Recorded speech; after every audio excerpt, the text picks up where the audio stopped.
এগুলো একটা হলো 250 টাকা। এগুলো সবগুলোর দামই কি এক?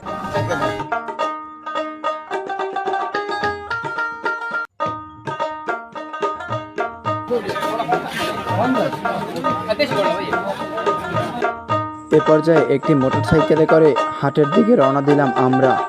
অল্প কিছুক্ষণের মধ্যেই চলে এলাম বাউফলের ঐতিহ্যবাহী বগাবাজারে। প্রতি রবিবার সপ্তাহে একদিনে হাট বসে। ঘর গৃহস্থলীর মালামাল কিনতে হাটে আসে বিভিন্ন এলাকার মানুষ। যাই হোক, কথা না বাড়িয়ে মেন ভিডিওতে চলে যাই। আমরা প্রথমে চলে এলাম এখানকার মাছের বাজারে।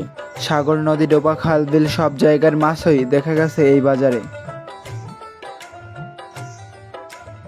কাকা মাছ কিরকম বিক্রি করেন? 220 টাকা কেজি। কেজি কেজি কম দাম বিক্রি করেন না? কম বিক্রি করি না, এইটা বিক্রি করি। এটা কি মাছ? রূপসা মাছ ভালো না? ভালো। গ্রামে এখনো অনেক মানুষ আছে যারা এখনো শহরে পাই রাখে নাই। এসব মানুষের কাছে গ্রামের এই হাটগুলো এক একটি সুপার মার্কেট। যারা হাট করতে আসে গ্রামের ভাষায় তাদের হাটুরে বলা হয়। গ্রামে যাদের জন্ম, হাট নিয়ে তাদের অনেক স্মৃতি আছে। এখন কি হয় জানি না। আগে বৃদ্ধ নানা ও দাদার হাত ধরে বাজারে যেত নাতিরা।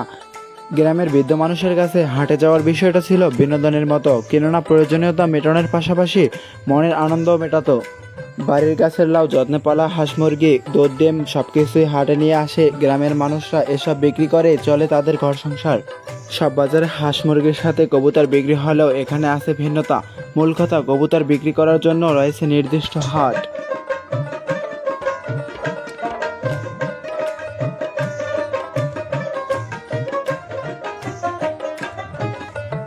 গ্রামের হাটগুলোতে পরিধি বস্ত্র বিক্রি করা হয়।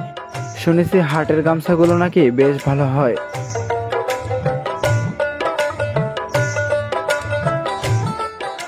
এই বাজারে কামারের দোকানও দেখা যায়। দা, বটি, ছুরি তৈরি করে তারা এই বাজারে বিক্রি করে থাকে।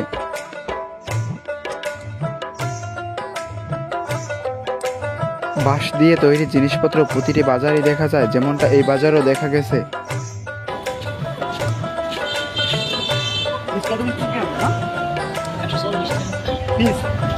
কম নাই?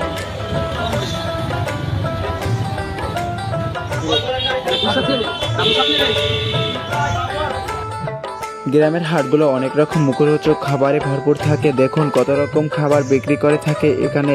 খাবারগুলোর মধ্যে বেশিরভাগই ভাজা পোড়া, কারণ গ্রামের মানুষরা হাটে এসে এসব ভাজা পোড়া খাবারই বেশি খেয়ে থাকে।